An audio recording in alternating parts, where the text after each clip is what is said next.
Hello guys, അപ്പോൾ ദേ October ഇങ്ങ് എത്താറായി.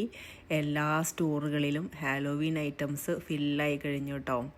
ഏത് സ്റ്റോറിൽ പോയാലും ഈ സമയത്ത് നമുക്ക് ഇതിപ്പം സെപ്റ്റംബറിലൊന്നും അല്ല കേട്ടോ, ഓഗസ്റ്റ് ലാസ്റ്റ് വീക്കിലേ തുടങ്ങിയിട്ടുണ്ട്. വീടുകളും പിന്നെ പൂന്തോട്ടങ്ങളും മതിലുകളും മരങ്ങളും ഒക്കെ അലങ്കരിക്കാനുള്ള ഐറ്റംസ്, പിന്നെ മനുഷ്യർക്കും മൃഗങ്ങൾക്കും ഒക്കെ വെയർ ചെയ്യാനുള്ള കോസ്റ്റ്യൂംസ്, പിന്നെ മിഠായികൾ. അപ്പോൾ ഈ കുട്ടികളൊക്കെ കോസ്റ്റ്യൂം ഇട്ടിട്ട് ട്രിക്ക് ഓർ ട്രീറ്റ് എന്ന് പറഞ്ഞ് വീടുകൾ മുഴുവൻ കയറി ഇറങ്ങുമ്പോൾ കൊടുക്കാനുള്ള മിഠായികളുണ്ടല്ലോ. അപ്പോൾ ഈ ഹാലോവീൻ സമയത്ത് $1 or billion ബിസിനസ്സാണ് കേട്ടോ നടക്കുക ഈ ഇങ്ങനത്തെ ഐറ്റംസൊക്കെ. അപ്പോൾ ഹാലോവീൻ ആയതുകൊണ്ട് തന്നെ പ്രേതങ്ങൾ, പിശാചുക്കൾ, അസ്ഥികൂടങ്ങൾ, സിമിസ്തേരി, ശവക്കോട്ട, ഇതൊക്കെയായിരിക്കും മിക്ക ആളുകളുടെ തീമുകൾ. പ്രേതാലയങ്ങൾ. അപ്പോൾ കുറേ സ്പൈഡർ വെബുകൾ ഉണ്ടാവും, സ്പൈഡർ ഉണ്ടാവും, ബാറ്റ് ഉണ്ടാവും, വലിയ വലിയ അസ്ഥികൂടങ്ങളുണ്ടാവും, പിന്നെ എന്താ പറയുക സോംബീസ്, അങ്ങനെയുള്ള ഐറ്റംസൊക്കെ ആയിട്ട് ആളുകൾ വീടിൻ്റെ ഫ്രണ്ടിലൊക്കെ ഡെക്കറേറ്റ് ചെയ്യും. അപ്പോൾ ഇതൊക്കെ കണ്ടോ, വലിയ വലിയ സ്പൈഡറൊക്കെ ഉണ്ട്. ഇപ്പോൾ കണ്ടോ, പ്രേതങ്ങൾ, അസ്ഥികൂടങ്ങൾ, തലകൾ, വലിയൊരു അസ്ഥികൂടമാണ് കേട്ടോ. പിന്നെ കുട്ടികൾക്ക് വേണ്ട ക്യൂട്ടായിട്ടുള്ള കോസ്റ്റ്യൂം ഉണ്ടാവും കേട്ടോ.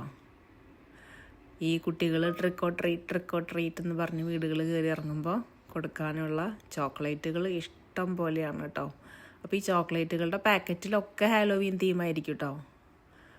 ചോക്ലേറ്റ് റാപ്പും ഹാലോവീൻ തീമായിരിക്കും. ഇത് കണ്ടോ, അതൊക്കെ കുട്ടികളുടെ കോസ്റ്റ്യൂംസാണേ. ഇതൊന്നും പേടിപ്പിക്കുന്നതായിരിക്കില്ല, ഒക്കെ ക്യൂട്ടാണ്. On this wicked eve, choose what you shall receive.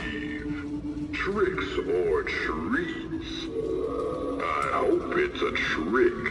I just ate the last treat.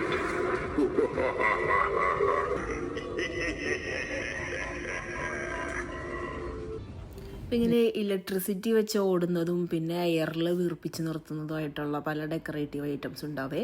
അപ്പോൾ സെൻസർ ഉള്ളതാണെങ്കിൽ നമ്മൾ അവരുടെ വീടിൻ്റെ മുന്നിൽ കൂടെ പാസ് ചെയ്ത് പോകുമ്പോൾ ഇത് പെട്ടെന്ന് അനങ്ങി എന്തെങ്കിലുമൊക്കെ സംസാരിക്കും. അങ്ങനെ ചിലപ്പോൾ നമ്മുടെ അടുത്തേക്ക് ഓടി വരും. അങ്ങനെ പേടിക്കും നമ്മൾ. ഹാലോവീൻ്റെ അന്ന് ഇങ്ങനെ പേടിപ്പിക്കുന്ന ഏരിയയിലേക്കൊന്നും കുട്ടികളെ കൊണ്ട് പോകാറില്ല ഞങ്ങൾ കേട്ടോ. പിന്നെ ഇവിടെ ചില വീടുകളിൽ ഹോണ്ടഡ് ഹൗസസ് ഉണ്ടാവും. അപ്പം അതൊക്കെ ഒരു ഫണ്ണാണ് പോകുമ്പോൾ കേട്ടോ. ഇത് ഹാലോവീൻ്റെ അന്നത്തേക്ക് പാർട്ടി നടത്തുന്നവർക്ക് ഉള്ള സപ്ലൈസും, പിന്നെ കുട്ടികളൊക്കെ ഗുഡി ബാഗ് പോലത്തെ ഇങ്ങനെ കയ്യിൽ പിടിക്കുന്ന ബാസ്ക്കറ്റ് പിടിച്ചിട്ടാണ് ട്രിക്ക് ഓർ ട്രീറ്റിന് പോവുക. അപ്പോൾ അതിനുള്ള ബാഗുകൾ. ഇനി ഇത് മൊത്തം ചോക്ലേറ്റ്സ് ആണ് കേട്ടോ. അപ്പോൾ ഞാൻ പറഞ്ഞില്ലേ, ഇതിൻ്റെ ബാഗുകളും ബാഗിൻ്റെ ഉള്ളിലെ റാപ്പറും ഒക്കെ ഹാലോവീൻ തീമഡാണ്. അതിന് വേണ്ടിയിട്ട് അവർ മാനുഫാക്ചർ ചെയ്യുന്നതാണിത്. ഇപ്പോൾ ഹാലോവീൻ കഴിഞ്ഞ് ഒക്ടോബർ 30 കഴിഞ്ഞ് 31 കൂടെ കഴിഞ്ഞ് നവംബർ 1, നവംബർ 2 കൂടിയിട്ട് ഇതൊക്കെ സെയിലിന് വെച്ചിട്ടുണ്ടാവും, എന്തെങ്കിലും ബാക്കി ഉണ്ടെങ്കിൽ കേട്ടോ. ഇത് കണ്ടാവും മൃഗങ്ങൾക്ക് വേണ്ടിയുള്ള ഐറ്റംസാണ്. നല്ല ക്യൂട്ടല്ലേ കാണാനായിട്ട്. അപ്പോൾ ഇങ്ങനെയാണ് ഇവിടുത്തെ ഹാലോവീൻ മാർക്കറ്റ് കേട്ടോ. എത്ര $1 billion സെയിലായിരിക്കും നടക്കുന്നുണ്ടാവുക അല്ലേ. അപ്പോൾ നിങ്ങൾക്ക് ഇഷ്ടപ്പെട്ടോ ഞങ്ങളുടെ ഇവിടുത്തെ ഹാലോവീൻ മാർക്കറ്റ്?